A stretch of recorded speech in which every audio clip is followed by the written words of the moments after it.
The Peter Schiff Show. Well, happy holidays, everybody. This is Christmas Eve day, and the market closed early in celebration. It was a short session, but we did manage a small positive gain. The Dow was up about 6 points for its second consecutive close above 18,000. We closed above 18,000 for the first time yesterday. And the catalyst for the move up was the bigger than expected revision to third quarter GDP, which had initially been reported, I think, is up 3.9%, which had beaten the expectations that they had. It had beaten my expectations, too. And I had thought that the high water mark for GDP for 2014 would be in the second quarter. But I was wrong, because the third quarter was revised up to 5%. That was much higher than the upward revisions that people were looking for. They were prepared for a revision up to maybe around 4.3 to 4.5. Instead, we got 5% again, and this just fueled the fire of this wild optimism on Wall Street and in the foreign exchange markets about the strength of the U.S. recovery, this U.S. economic miracle that the central banks have pulled off, and now we're the only economy that's growing in the world, and every place else is a basket case, and everybody wants to buy the dollar, they want to buy U.S. stocks, money from all around the world pouring in. And, I think this is, again, the biggest disconnect I've ever seen between what people expect to happen and what's going to happen. I think we have more false confidence in this bubble economy than we had in either the dot-com bubbles or the real estate bubbles. And, of course, none of the so-called experts that were in love with the U.S. market back then could see the problems looming on the horizon. And, again, they're just as oblivious now because they never understood the problems. That's why they don't understand that the Fed didn't solve them. The Fed exacerbated them. But let's actually look at this GDP number because, again, when you look beneath the surface, all is not as well as people seem to believe. So where did the upward revision come from? The revision was mainly due to an extra 1% increase in consumer spending. So consumers were spending a lot more money in the third quarter than we were originally led to believe. What did they spend their money on? Well, a little over 2/3 of it was on Obamacare, healthcare expenses, Obamacare. Well, is the economy really bigger because a bunch of people paid for Obamacare at gunpoint, basically?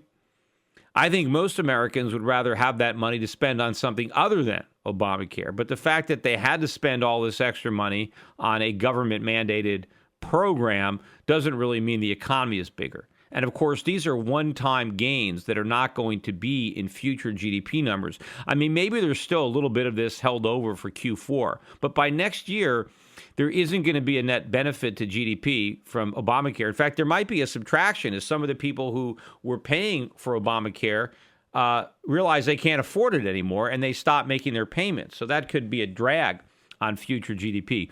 Also, remember, a big component of the Q3 number was the big increase in inventories. Companies are so anticipating a big recovery that they are preparing for it by, loading up on merchandise that they think they're going to be able to sell. Well, if they were wrong, if they end up with merchandise they can't sell because their customers are too broke to buy it, that is going to act as a big drain on the GDP numbers we get next year, as it turns out that they basically were mistaken on their optimism. And again, I think they are mistaken. Now, the second quarter, right, which was not as high as 5%. That quarter, though, was really a result of the very weak first quarter. Because of the weather, we had economic activity that didn't take place in Q1, but did take place in Q2. And so the first half of the year was really only 1%, if you average that out. So this third quarter is really the outlier, standing alone. And I think, again, it's really influenced by the inventory builds and Obamacare, and it doesn't indicate a 5% economy. The U.S. economy isn't anything like a 5% GDP economy, but that's what people are concluding. They're jumping to these conclusions, but they're ignoring a lot of the other data because this really is the rearview mirror, right? This is the third quarter. The third quarter ended a couple of months ago. All the data that's come out since then, and this is the October and November data, and now we're getting December data. Almost all this data has been bad, way below expectations. So looking in the into the windshield, the fourth quarter GDP would look to be a significant reduction, down to maybe the low twos, and maybe even below. We'll see. But that would be a significant deceleration in GDP growth going into 2015, which I think should be a concern for anybody who is trying to hang their hat on a strengthening U.S. economy. Here's some of the numbers we got that nobody is talking about. Everybody's talking about the GDP number, which is backward looking, but let's look at some November data. So November existing home sales, they were expecting a 1.1% drop, but instead they got a 6.1% drop. I mean, this is way bigger than anything they were expecting. In fact, this is the largest percentage decline in existing home sales since January of 2010. I mean, we're supposed to be on the verge of liftoff here, right? We're finally blasting off into this great recovery, and home sales are collapsing. And this is, with mortgage rates still at record lows, cheap gas, and the Fed hasn't even raised rates yet. I mean, if home sales are already falling off a cliff and they haven't even lifted interest rates, they haven't even increased the cost of buying a home, plus you just had Fannie and Freddie ease their standards so that now you can qualify for a Fannie or Freddie insured loan with just a 3% down payment, yet sales are still dropping. So we got that number yesterday. That was a big negative number that no one cared about. We also got November durable goods, right? And the durable goods were supposed to rise. They were looking for a 3.1% gain. Guess what? They got a 0.7% decline, right? This is the third time in 4 months that those durable goods numbers have been negative. And the miss from expectations, they were looking for a plus 3.1. They got a minus 0.7. That's the biggest miss of the year for durable goods. Another bad piece of economic news, totally ignored by all the bulls. Then we also got new home sales yesterday, brand new homes that are built. And they unexpectedly fell. There's that word again. All the bad news is always prefaced by the word unexpectedly. Nobody expects bad news, yet that's what we keep getting. And so the new home sales fell to a 4-month low. And this is the 8th time in 10 months where new home sales were below estimates. And in fact, this is what's even worse. They went back and revised downward all of the new home sales figures since May. And they revised them down 22%. So now they're saying that all the new homes that we thought we sold, even though we missed our estimates, we actually overestimated what was sold by 22%. So real existing home sales and new home sales falling off the edge of a cliff. We got personal income and spending numbers too yesterday, and incomes were supposed to rise by 0.5%. Instead, they rose by 0.4%. That's still one of the bigger increases of the year, I think, but below estimates. But personal spending did go up by 0.6% in November. But that meant that the savings rate fell to 4.4%, which is a new low for the year. So people are having to rely more on debt to finance their expenditures because the savings rate is falling. The savings rate hitting a new low for the year is not indicative of an improving economy, because in an improving economy where workers earn more, they save more.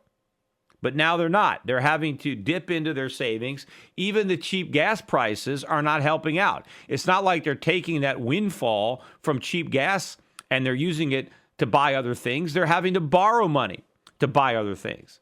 So savings rate hitting a new low for the year. Again, these are the negatives that nobody wants to talk about, as they just focus on this headline number and, like an ostrich, keeping their head in the sand to any of the other data that is out there.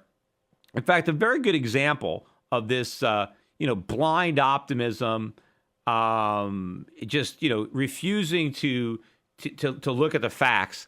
I was watching on CNBC, this guy, Bill Smead. I don't even know where the guy works. But this guy was super, super bullish on the economy, on the stock market. And the host was kind of like asking him, like, well, what about this? What about that? And so one of the things the host says, hey, what about all these student loans, right? What about 1.3 trillion in student loan debt? Don't you see this as a damper, on the recovery, on housing? And he was like, oh, no. He goes, the average balance, I think, is somewhere around $24,000 a student. The millennials, who are average age about 28, when I was 28, I had a $100,000 mortgage or larger, and I didn't have student loan debt. What would you rather have right now? Be single with $24,000 in student loan debt, or be us married with $100,000 of mortgage debt? The balance sheet of the average 28-year-old is the best that 28-year-olds have ever been, because in the last 50 years, everybody was married by then. Now, I don't know if the host took any offense about him talking about how much better off young men are because they're not married.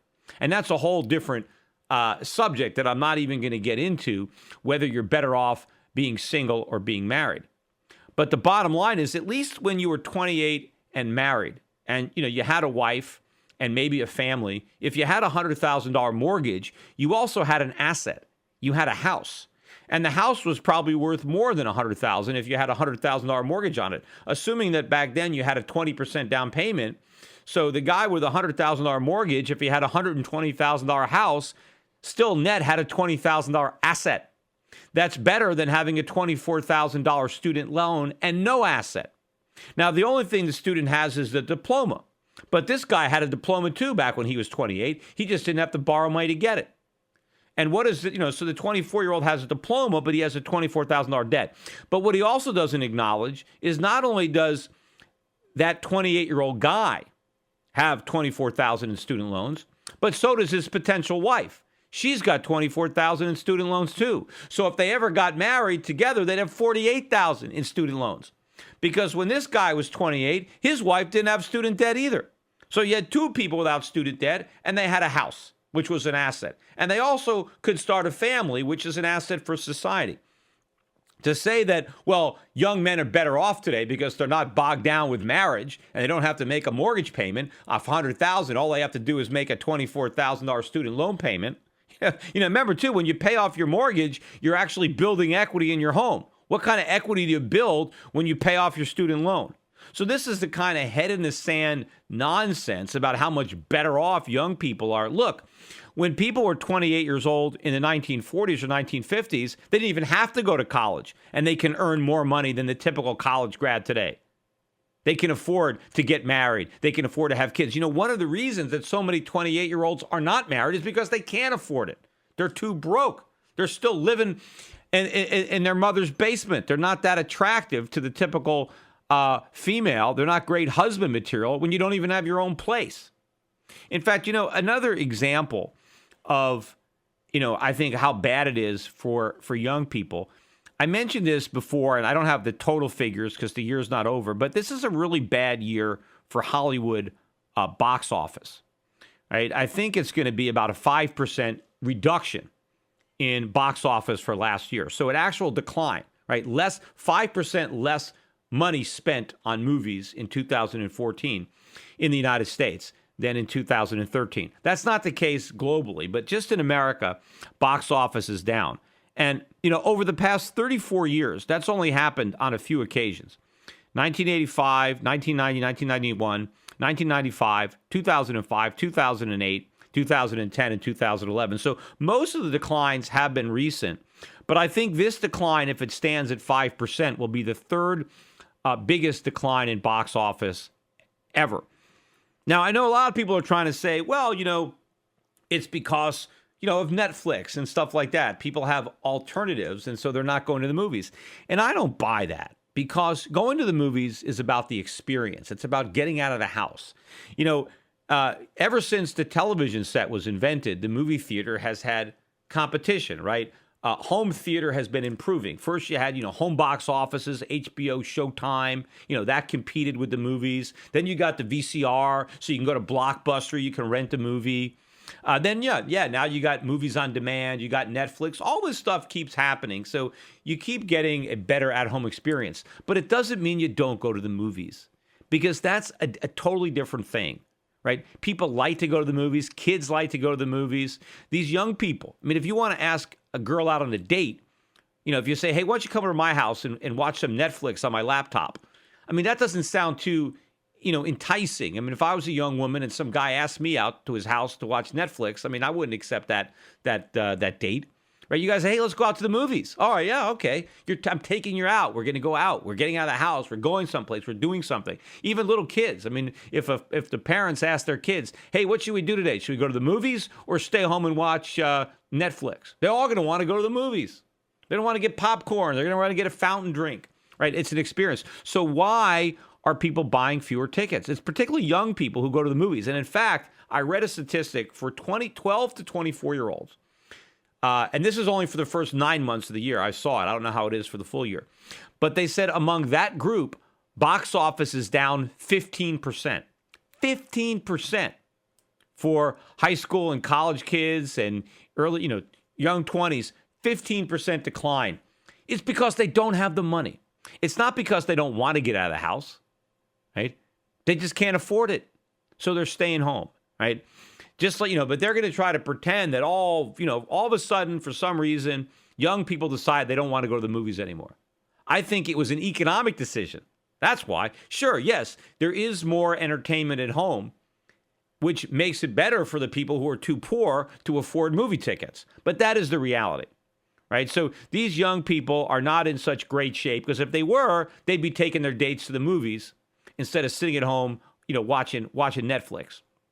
And a lot of these guys, these 28-year-old guys living in their basement. I mean, they're probably watching porn as opposed to Netflix, because they can't get a women because they don't have a job. They can't take them out on a date, so they're just at home. But yeah, hey, I guess they're better off, right? Because they're not bogged down with the ball and chain. But it actually got worse. I mean, you thought it couldn't have even got any worse from this guy, living, in a true state of complete denial, when he actually started talking about the people who have the college debt. The reality is most of that debt is attached to people that went to prestigious colleges, became doctors, became lawyers, became highly educated professionals or graduate students at the best colleges.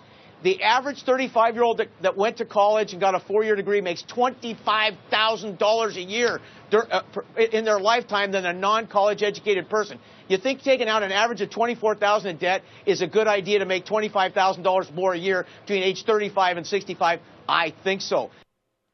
So this guy is saying that most of these student loans are from people who went to the Ivy League colleges, our finest, most prestigious universities, and they became doctors and lawyers. What is this guy smoking? The best colleges? No. Most of these loans went to people who went to mediocre, who went to crappy colleges, who went to community colleges, night school, correspondence. They went to online colleges. And the average guy with student debt is not a doctor, is not a lawyer. And those guys have a lot of debt. The doctors have $200,000 in debt.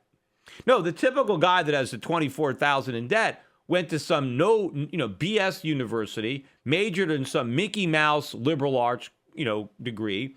So his degree is worthless. It doesn't help him drive a cab or mix a cocktail or serve French fries. I mean, to say that we don't have to worry about student loans because it's just the best and the brightest Ivy League graduates who are going to make all this money as lawyers and doctors, so it's no big deal. No, you've got people who are doing jobs that really you don't even need a high school degree to do, and they've got stuck with these college degrees. This is the typical thinking. I mean, does this guy have any idea? I mean, is he just making this stuff up? Does he actually believe what he's saying?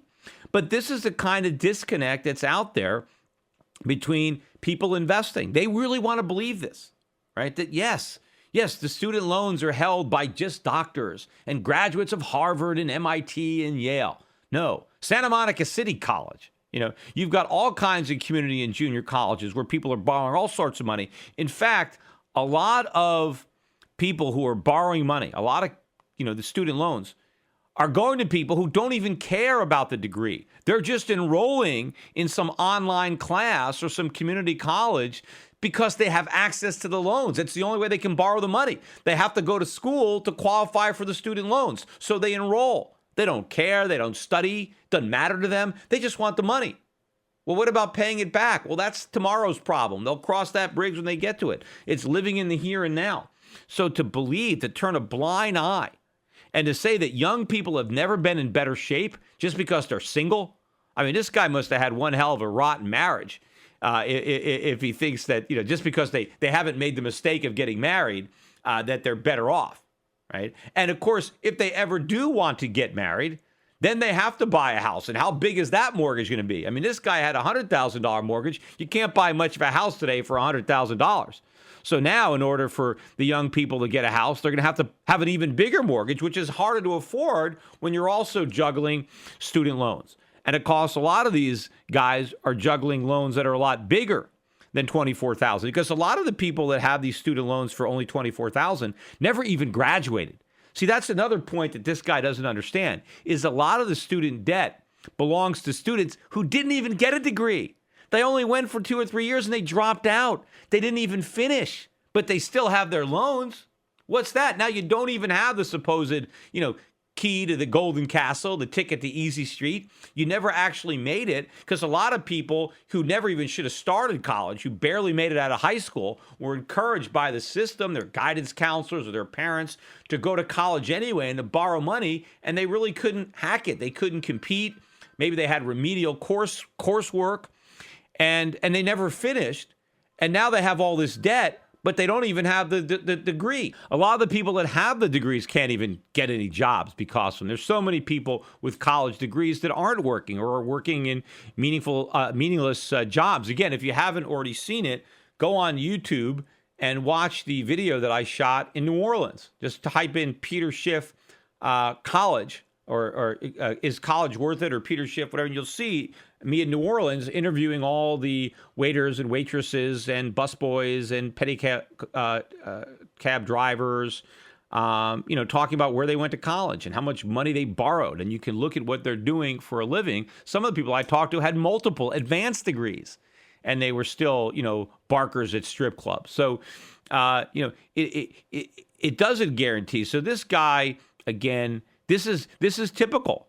Just the way they ignore all the other data. They just want to pretend everything is bullish. They're perma bulls, professional bulls, cheerleaders for the economy and the stock market. So all you got to do, again, is listen to this guy. And as crazy as this stuff is, because it's obvious that what he's saying is nonsense, yet he doesn't even know it.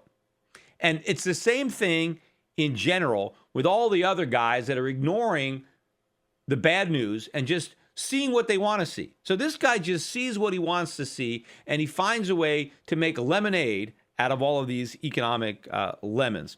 Hey, one final thought I wanted to mention before I wrap this up, and again, wishing everybody Merry Christmas and a Happy New Year, is the cruise that I'm going on, the Real Estate Guy cruise. We still have tickets available. They're close to being sold out, but I wanted to mention this event because my wife and I have gone to it now 3 years in a row, and it is a lot of fun. There's a lot of good speakers. There's a lot to learn, but it's really a good time. The real estate guys, when they really know how to entertain you. So we really enjoy going on this cruise, and I would certainly encourage anybody, if you've never been on a cruise or you have, and this is a perfect opportunity to go to the Caribbean for a week, learn a little bit, get a tax write-off, spend some time with me. Meet my wife, my young son will be there as well. It's March 6th to the 14th is the cruise. And we're also going to be stopping in Puerto Rico. And we're going to be talking a lot about the opportunities in Puerto Rico. If you haven't also seen my video at ustaxfreezone.com, check that out. But people who are interested in maybe learning about Puerto Rico, this is an opportunity to actually go down there and visit the island. It's one of the ports of call on the cruise. But to get more information on it, you can just go to cruise cruisewithpeterschiff.com, cruisewithpeterschiff.com, and you can get some information or register for the real estate guides. Either Cruise with Peter, Cruise with Peter Schiff. I think those are the URLs.com. And you'll be able to sign up. There's not, I don't know how many cabins they have left, maybe a dozen or so. So if you do want to go, you got to hurry up. And again, the set sail date, the cruise is March 6th to the 14th. So it's only a few months away. So if you can plan something that quickly, you'll have a good time. You'll have a chance again to spend some quality time with me as well on board that boat, because it's a seven-day cruise. Today's financial advisors behave like pro wrestling TV commentators. They scream that the recovery is strong, debt is manageable, inflation is low, and that the Federal Reserve has everything under control. They may be oblivious, but the danger is real. Looking beyond the media hype can open a world of broader investing ideas. Euro Pacific Capital is a registered investment advisor that offers stock-focused wealth management services that closely follow the strategy of our founder and CEO, Peter Schiff. We concentrate on those countries that are more closely in tune with Peter's vision of how capitalism is supposed to work. And these investments are not hard to find, provided you know where to look. Isn't it time you change the channel and let Euro Pacific put a little reality back into your portfolio? If you live in the United States and have $25,000 or more to invest, call 800-727-7922. That's 800-727-7922. Non-U.S. residents access similar strategies through Euro Pacific Bank at europacbank.com. Euro Pacific Capital and Euro Pacific Bank are affiliated companies.